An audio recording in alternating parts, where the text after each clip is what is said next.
구체적으로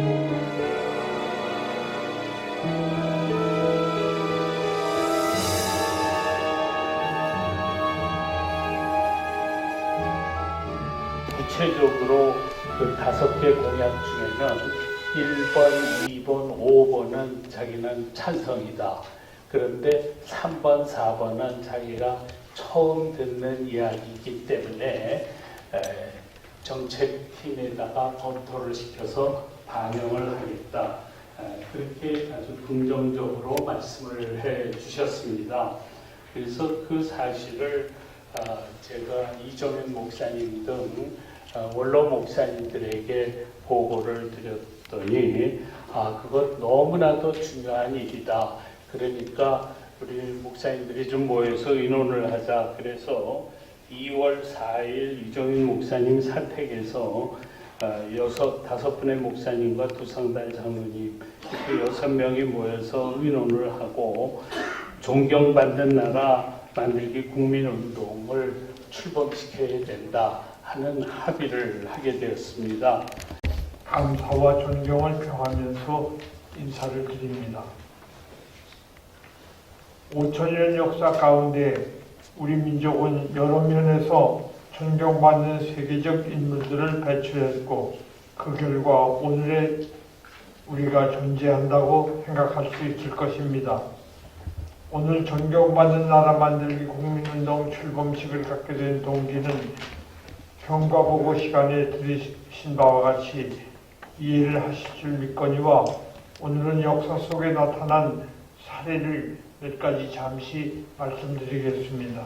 존경받는 나라가 될 것이 틀림이 없습니다. 그러나 경제대국, 군사대국, 국토대국, 과학대국을 부르짖으며 인간 만세를 부르는 소위 선진국들은 코로나19의 전염병이 퍼져나갈 때 거의 공황 상태에 빠져 방향을 잃고 있었습니다. 그들이 자랑한 것만 가지고는 지구촌에서 존경은커녕 생존까지 위협을 받고 있는 것이 현실입니다.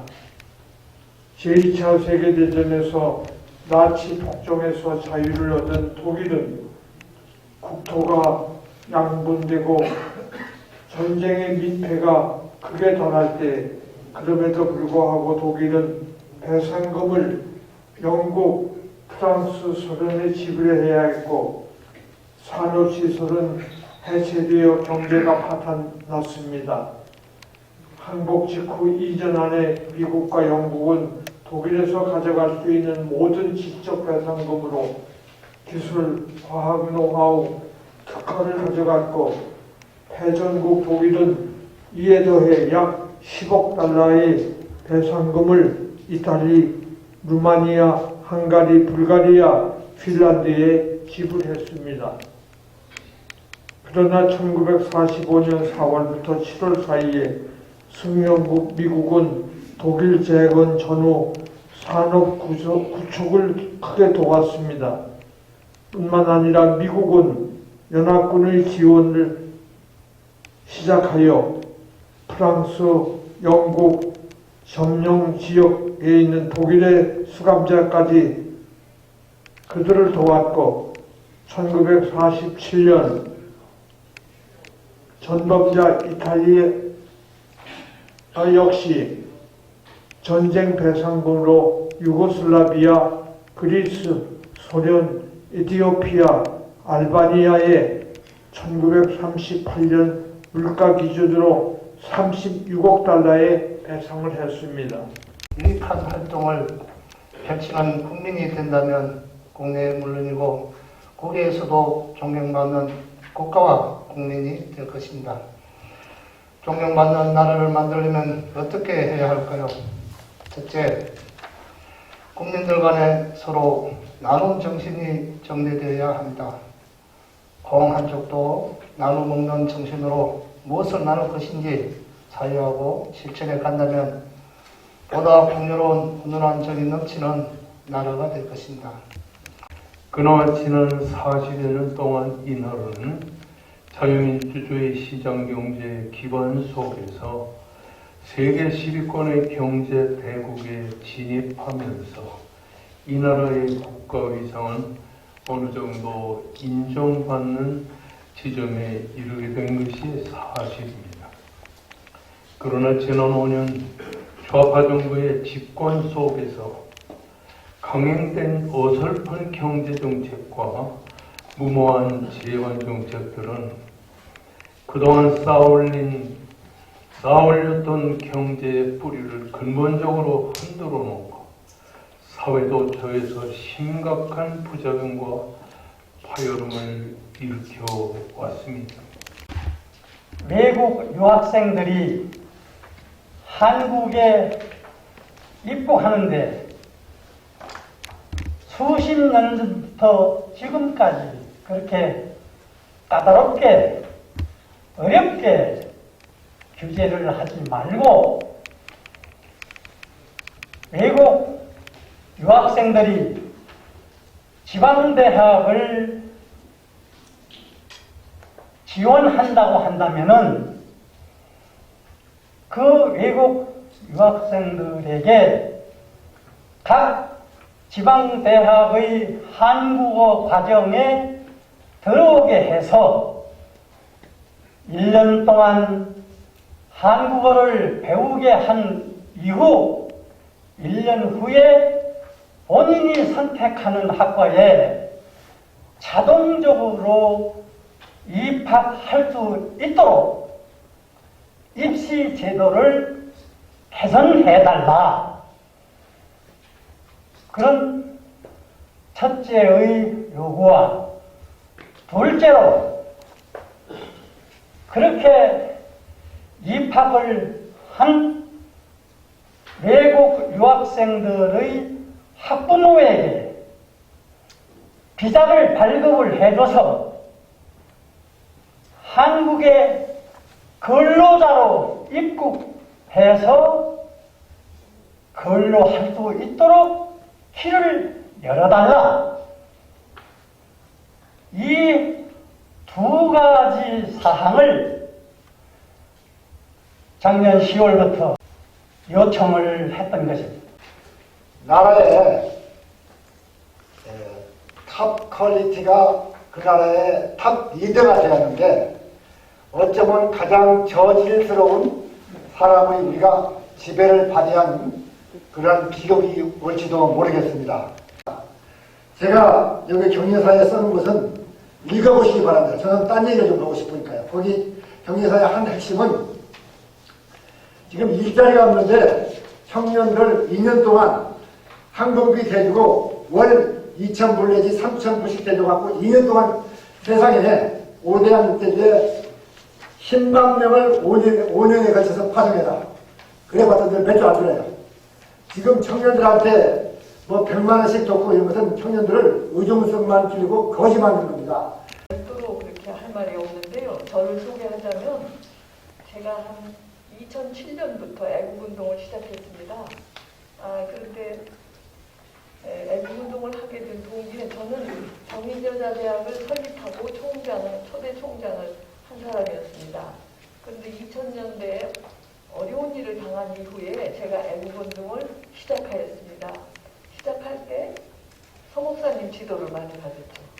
그런데 애국운동들을 하시는데 대한민국의 정통성과 정체성을 바르게 세우자 하시는데 그 정통성과 정체성의 근원을 다루지를 않으네요. 내가 거기에 착안을 해가지고 대한민국의 정통성, 정체성의 근원은 이승만 대통령이신데 어느 누구도 애국을 하고 웅파임에도 불구하고 이승만 내세우기를 꺼려하고 이름조차 거론하기도 어려워하는 거예요. 그런데 저는 이승만 대통령만이 그분이 많이 안 계셨다면 대한민국은 없었을 것입니다. 그래서 건국의 아버지이십니다. 그리고 또한 그분이 아니었다면 우리가 6.25 때 이미 북한에 종속되었을 것입니다. 좋은 말씀을 해주셨고요. 저는 존경 만든 나라를 만드는 강론의 하나입니다. 사회보장 개혁을 어떻게 할 것인가에 대해서만 말씀드리겠습니다. 이 사회보장 제도는 우리가 쉽게 이해할 수도 있지만 조금만 들어가면 약간 전문적인 내용이 있기 때문에 이미 배포해드린 유인물을 참고하셔서 보시면 좋을 것 같습니다. 그럼 제가 준비한 그 원고를 좀 읽도록 하겠습니다. 존경받는 나라 만들기 국민운동본부 출범 선언문.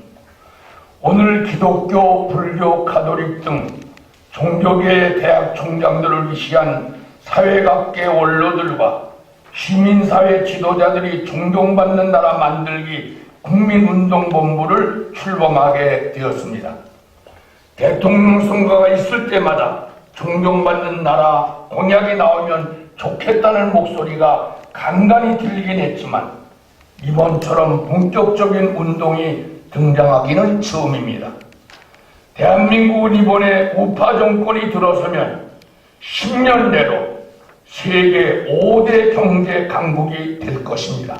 국민이 정직하며 외국 여행객으로부터 큰 호평을 받고 있는 가난한 나라로부터 좋은 평을 들으면서 존경받는 나라를 향해 가고 있었습니다. 기독교계를 중심으로 존경받는 나라 만들기의 국민운동본부를 만드는 움직임이 태동된 것은 너무나 잘된 일이라고 생각합니다. 대한민국이 존경받는 나라가 되려면 그런 나라를 만들겠다는 정치 세력이 집권해야 합니다. 그러나 더 중요한 일은 존경받는 나라를 만들겠다는 국민운동이 출발해야 합니다. 일괄해서 소개해 올리겠습니다. 저는 카톨릭대학 총장을 역임하시고 기독교 총장협의회 회장을 역임하셨던 김성명 총장님이 참석하셨습니다. 저는 교육부 차관을 역임하시고 백선문화대학 총장을 역임하셨던 김영식 총장님, 한국체육대학 총장을 역임하셨던 김종욱 총장님, 전 여수대학 김하준 총장님, 전 대전과학기술대학교와 동원대학교 총장을 역임하셨던 노영기 총장님, 충청대학 오경마 총장님, 전 인덕대학 임여성 총장님, 전 국무총리실 정무실장 윤홍선님, 대진대학교 전 이근영 총장님, 정화예술대학교 이승근 부총장님, 전 중앙대학교 이용구 총장님, 전 한국대학교 현 한국대학 법인 이사장 장호선 총장님.